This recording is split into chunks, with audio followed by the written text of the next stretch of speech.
자, 민주당이 연일 그 사법부를 향해서 이제 강한 공세를 펴고 있는 가운데 사법부를 둘러싼 여야의 공방 역시 거세지고 있습니다. 민주당은요, 사법 대개혁을 하겠다고 나섰고, 이 국민의힘은 대법원장 탄핵 시도는 사법 파괴의 도를 넘는 거라면서 반발하고 있죠. 양측의 날선 메시지를 한번 들어보도록 하겠습니다. 대법원에 분명히 경고합니다. 사법 카르텔이 아무리 공고하다 해도 결국은 주권자인 국민이 이길 것입니다. 국회가 가진 권한을 모두 사용하여 사법 대개혁을 반드시 이루어내겠습니다. 지금 민주당의 사법 장악, 사법 파괴가 도를 넘고 있습니다, 여러분. 사법부에 대한, 대법원장에 대한 무서운 보복이 시작되었습니다. 대법원장을 탄핵한다는 그런 나라 보셨습니까, 여러분?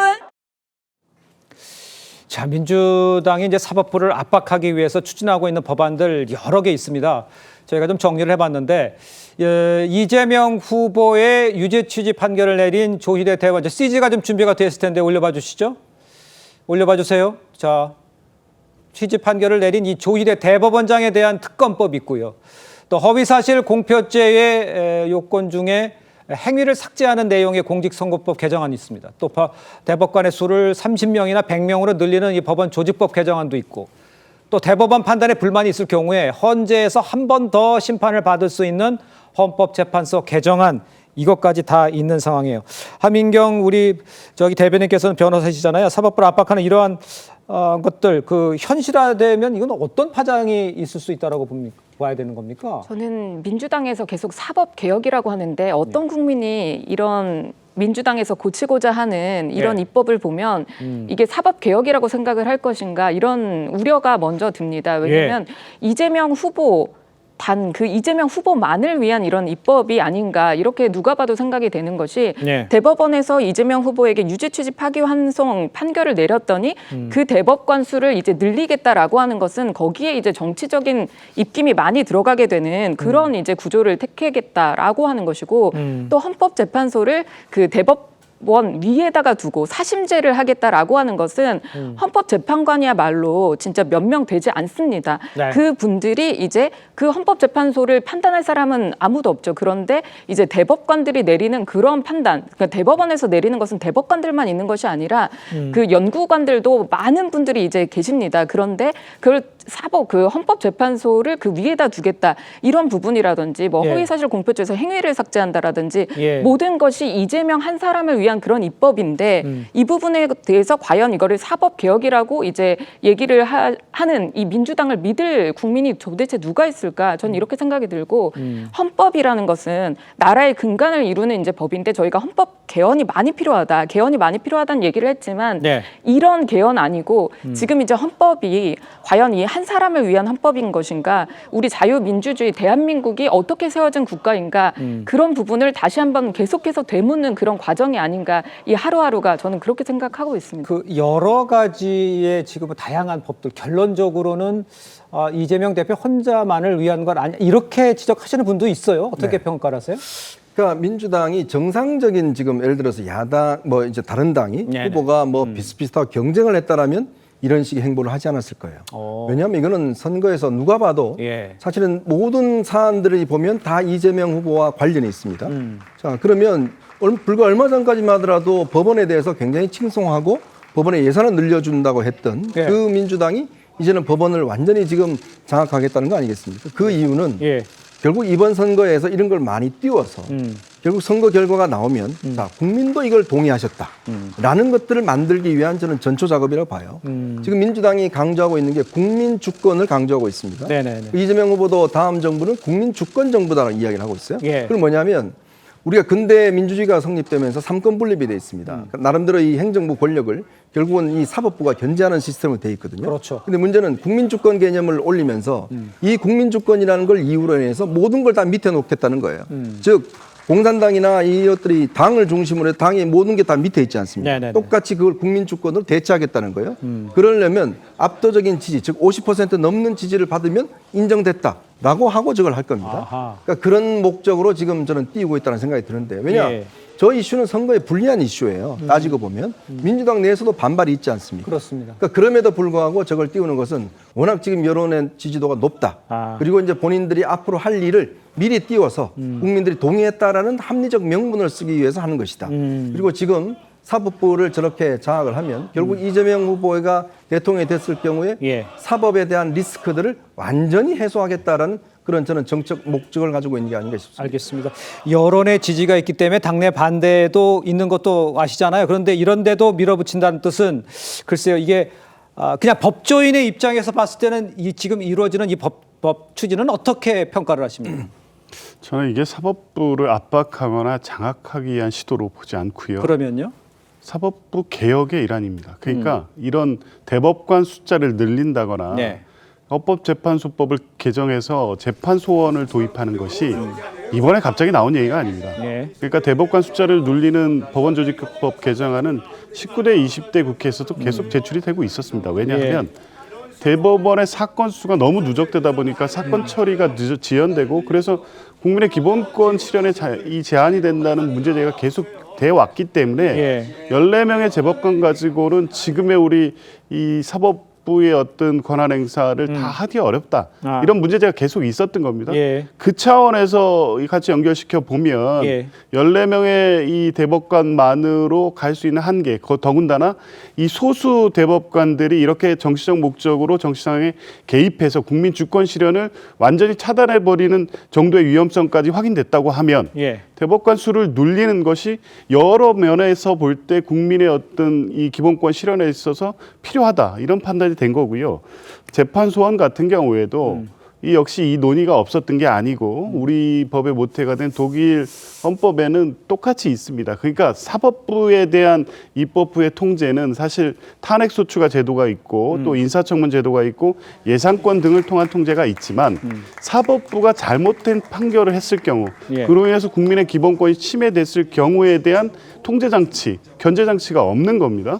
이 부분에 대한 보완장치가 필요한 거죠. 이것 때문에 필요하다는 논의가 있었던 겁니다. 그러니까 차제에 대법원이 만약에 어떤 정치적 목적으로 정치 개인 목적으로 판결을 하려고 했을 때 그런 상황을 제한해서 그것이 어떤 그게 이재명이어서가 아니라 그런 위험성이 늘 존재한다고 하면 그런 부분을 구제할 수 있는 법적 제도를 마련하는 게 필요하다는 그러니까 지금 겁니다. 말씀하신 경우는 뭐 법조인이라 제가 뭐 법적인 지식이 조 변호사님보다 많지는 않지만 일단 말씀 중에 좀 걸리는 부분이 잘못된 판결을 내렸을 때 이렇게 말씀하셨는데 그게 지금 민주당이 잘못된 판결을 내렸다고 생각을 하면 민주당이 결과적으로 민주당의 결론에 따라서 움직여야 된다는 상황이 돼버린 거 아닌가요? 그러면 이재명 후보가 깨끗한 법원을 이야기를 했잖아요. 네, 그렇죠. 자, 그러면 이재명 후보에 대해서 체포를 이제 법원에서 당시에 이 체포영장을 기각했던 뭐 판사라든지 그다음에 이 무죄를 내리던 판사는 깨끗한 판사고 그다음에 유죄를 내리는 판사는 더러운 판사입니까? 그러니까 이런 문제 그리고 아까 이 말씀하신 것도 맞습니다. 이게 논란이 계속 이 사법개혁에 대한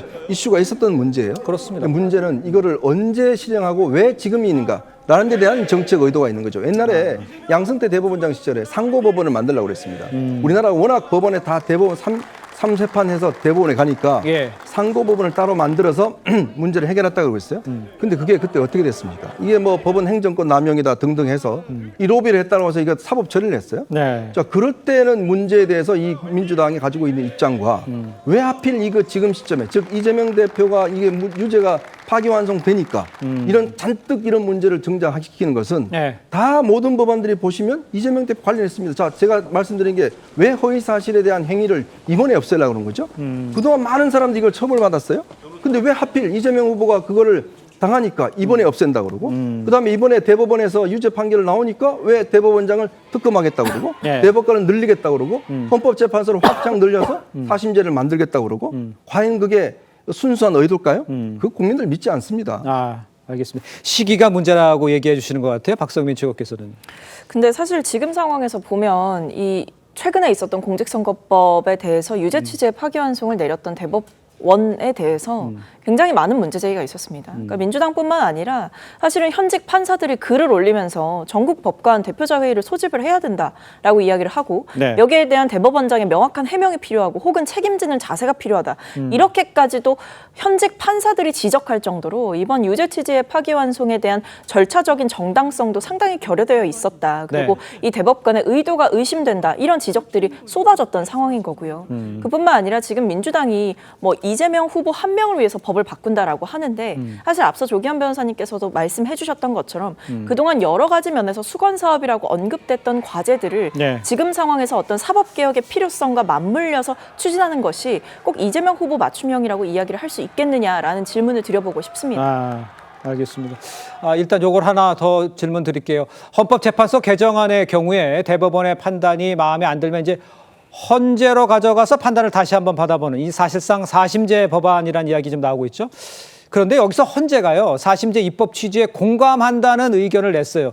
우리 하민경 우리 대변인도 변호사로 보실 때 저를 어떤 의미라고 해석을 하고 계십니까? 그러니까 이번만큼 헌법재판소가 이렇게 힘이 컸던 적이 있었나 저는 이제 한번 그런 생각을 해봤는데요. 예. 아까 전에 조기현 변호사님께서 말씀해주신 게 이제 대법원 같은 경우에 대법관들의 수가 적기 때문에 예. 재판 지연의 문제가 상당히 많았다라고 말씀을 하셨는데 예. 그럼 헌법재판소 같은 경우에 지금 지연이 된 헌법재판이 너무너무나 많습니다. 그럼에도 불구하고 지금 사심제를 그러니까 대법원 판결 위에 그러니까 헌법재판소 이제 결정을 두겠다라고 하는 것인데 헌법재판관들이 이거에 동의하겠다라고 하는 것은 상당한 정치적인 의미가 있는 것이 아닌가 저는 오히려 그렇게 생각이 들고요. 이게 국민들이 모든 사람들이 3심이 이제 보장이 되어 있습니다. 왜냐하면 1심에서 유죄를 선고하고 2심에서 무죄를 했고 3심에서 다시 또 유죄로 이렇게 돌아갈 수 있는 그러니까 모든 각각 심급에서 다른 판단을 할 수 있잖아요. 예. 모든 판사들이 본인이 이제 법관의 양심을 걸고 하기 때문에 그렇게 해서 3심제를 보장을 한 건데 헌법재판소 같은 경우에 헌법재판관들의 임명도 요번에 보면은 다 이제 정치적으로 임명이 됐다 이런 얘기들이 많잖아요. 그럼에도 불구하고 그럼 헌법재판소가 가장 상위에서 이게 옳고 그름을 판단하는 그러니까 죄가 있고 없고를 판단한다. 예. 이 부분에 대해서 국민들이 일반 국민들 입장에서 이거 그러면은 뭐 유전 뭐 유죄 유전 무죄 뭐 무전 유죄 이런 부분이 더 강화되는 것이 아닌가 이런 걱정을 하실 수 있을 것 같고요. 예. 상당히 저는 우려스럽습니다. 알겠습니다.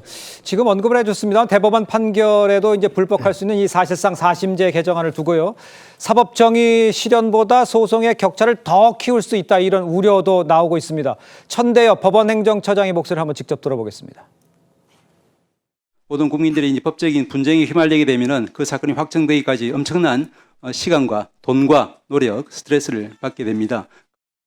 이 재판을 감당할 자력이 되는 이제 유산자들은 변호사를 선임해서 할 수 있겠지만 그러지 못한 사람들은 그야말로 이제 부익부 빈익빈이 저런 지적도 있는 것도 뭐 아셨을 테고 저런 것들을 다 사법개혁이다 이렇게 맞냐? 이렇게 물어보면 어떻게 대답하시겠어요? 저는 법원행정처장의 이 주장이 대단히 궁색하다고 느끼는데요. 예. 그렇게 말하면 이미 3심제도 자체가 돈의 힘에 의해서 법적 구제를 받을 수 있느냐 이런 문제를 노정하고 있는 겁니다. 예. 그런 부분이 있다면 국가가 지금 여러 가지 소송 구제라든가 이런 걸 통해서 예. 국가가 국민의 권리를 보호하기 조치를 취하고 있습니다. 그러니까 헌법재판소에 재판소원 제도를 도입한다고 하면 네네. 그 제한이 무조건적으로 모든 사건, 대법원에서 기각된 모든 사건이 다 헌법재판소로 가냐? 예. 그렇지 않습니다. 재판 과정에서 결과에 절차에 위헌적 요소가 있을 때 헌법적 통제를 받게 한다는 것이기 때문에 마치 지금 대법원 예. 사건이 모두 사심제처럼 헌법재판소로 넘어가는 것처럼 그걸 전제해서 그에 따른 비용 부담을 국민이 감당할 수 있겠느냐, 우리 법제도가 지금 수용 가능하냐 이렇게 비판하는 것은 예. 이 내용에 대한 어떤 본질을 회피해서 부수적인 문제를 가지고 무조건 안 된다는 입장만 강조하고 있는 것이라는 생각이 들고요. 예. 당초에 이 재판소원 제도를 도입한 독일 같은 경우가 연방헌법재판소가 1951년에 도입이 됐는데요. 네. 그 취지가 그겁니다. 나치 정권 하에서 사법부가 권력에 복종하면서 국민의 권리를 침해하는 도구로 사용됐기 때문에 이걸 헌법적으로 통제하기 위해서 네. 연방헌법재판소가 만들어진 거거든요. 아. 사법부에 대한 통제 장치가 원래 헌법재판소였습니다. 그런 취지를 살리기 위한 부분도 분명히 있다 이런 말씀드립니다. 예. 네, 좀 솔직해져야 될 것 같아요. 사실 이 문제를 왜 지금 들고 나오죠? 그러니까 이재명 후보가 지금 이 법률 관련해서 대법원에서 확지 유죄를 냈기 때문에 그거 하려고 하는 거 아니에요? 아니 생각해 보십시오. 지금 6만 쪽 그 안 읽었다고 지금 막 대법관들을 뭐 한다고 그러잖아요. 네네. 근데 예를 들어 헌법재판소 지금 한 판결한 거 보십시오. 네. 지금 이 탄핵 소추 같은 경우도 뭐 6개월 뭐 1년 가지 않습니까? 그런데 이 사건들 가서 6만 페이지 헌법재판관을 읽어볼 시간이 있을까요? 예. 그리고 이런 식의 논리라면 5심제, 6심제 왜 못해요? 네. 그러니까 이게 어떤 면에서 보면 사법이라는 게 지연된 정의는 정의 아니지 않다 이야기하지 않습니까? 예. 그만큼 이게 3심제도 우리나라 같은 경우는 국민들의 어떤 요구가 3세판 이런 심리가 많아서 우리나라 이 대법원이 너무나 많은 사건이 많이 갑니다. 네네. 그런데 이렇게 4심제까지 하면 아마 제일 좋을 분들은 변호사분들일 거예요. 사건 수임 많이 하지 않습니까? 네. 그러면 반대로 우리 국민들은 더 돈을 들여야 돼요. 네. 왜 이런 일을 하죠? 왜 한 사람을 위해서 지금 이 시점에 이걸 해야 되죠? 저는 그래서 결국은 민주당이 솔직해지면 아예 이재명 후보 특별법을 만들어서 다 하지 뭐하러 이렇게 모든 법안들을 지금 만들어서 이야기를 합니까? 아.